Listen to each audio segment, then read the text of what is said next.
Hello friends, Siragadikka ஆசை இன்றைய எபிசோடில் என்ன நடக்கலாம் அப்படிங்கிறத பற்றி பார்க்கலாம். இன்றைக்கான எபிசோடு ரொம்ப சுவாரஸ்யமான எபிசோட் அப்படின்னே சொல்லலாம். அண்ணாமலை வேலைக்கு போகிறதுனால வீட்டில் இருக்கவங்க எல்லாரும் கீழே கேட்டுக்கிட்டு வந்து நிற்கிறாங்க. இப்போ விஜயா ரொம்ப வேகமாக வெளியில் போய் யாரும் வரல, வாங்க நீங்கள் கிளம்புங்க அப்படின்னு சொல்கிறாங்க. இந்த விஷயத்தெல்லாம் பார்த்து வீட்டில் இருக்கவங்க ரொம்பவுமே ரசிக்கிறாங்க. ரோகிணி கிறிஸை கூட்டுட்டு ஸ்கூலுக்கு ஆட்டோவில் போயிட்டு இருக்காங்க.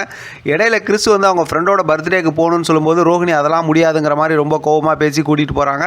இப்போ அண்ணாமலை ஸ்கூலுக்கு வந்ததுக்கப்புறம் முத்து வந்து வேலைக்கெல்லாம் போவேணாம் அப்படிங்கிற மாதிரி பேசிக்கிட்டு இருக்காங்க. மறுபடியும் அண்ணாமலை நான் போயிட்டு வரேன்னு சொல்கிறாங்க. அவங்க ரெண்டு பேத்துக்குள்ளார ரொம்பவுமே எமோஷனல் காமெடி அப்படியே பேச்சுவார்த்தை நடந்துகிட்டு இருக்குது. இப்போ பார்த்தா கிறிஸை கூப்பிட்டுட்டு ரோகிணி ஸ்கூலுக்குள்ளார வந்துடுறாங்க.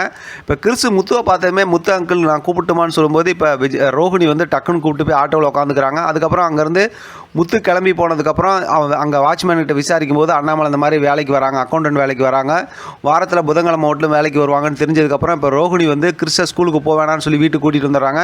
ஸ்கூலுக்கு போகல, அதாவது வந்ததுக்கப்புறம் அவங்க அம்மா என்னன்னு கேட்டுட்டு இருக்காங்க. கிறிஸ் ரொம்ப கோவமாக போய் ரூம்குள்ளார கதவை தாப்பா போட்டுக்கிறாங்க.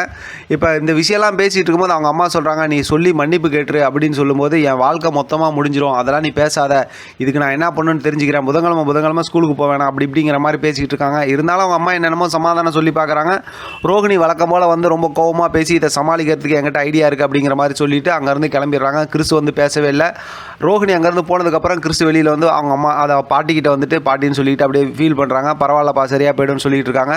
இப்போ ரோகிணி அங்கே இருக்கும்போது அங்கேருந்து மனோஜ் ஃபோன் பண்ணி அந்த புதுசாக பீச் ஹவுஸ் வாங்க போகிறாங்கல்ல, அது விஷயமாக ஃபோன் பண்ணுறாங்க. லொக்கேஷன் அனுப்புனதுக்கப்புறம் அங்கே போகிறாங்க. அங்கே பார்த்தா இவங்களுக்கு முன்னாடி அந்த பார்க் ஃப்ரெண்டும் மனோஜ் அங்கே இருக்கிறாங்க. இப்போ அந்த வீட்டோட ஓனர் வந்து இந்த மாதிரி ஒய்ஃபுக்கு நல்லா மரியாதை கொடுக்குறீங்க அப்படிங்கிற மாதிரிலாம் பேசிக்கிட்டு இருக்காங்க.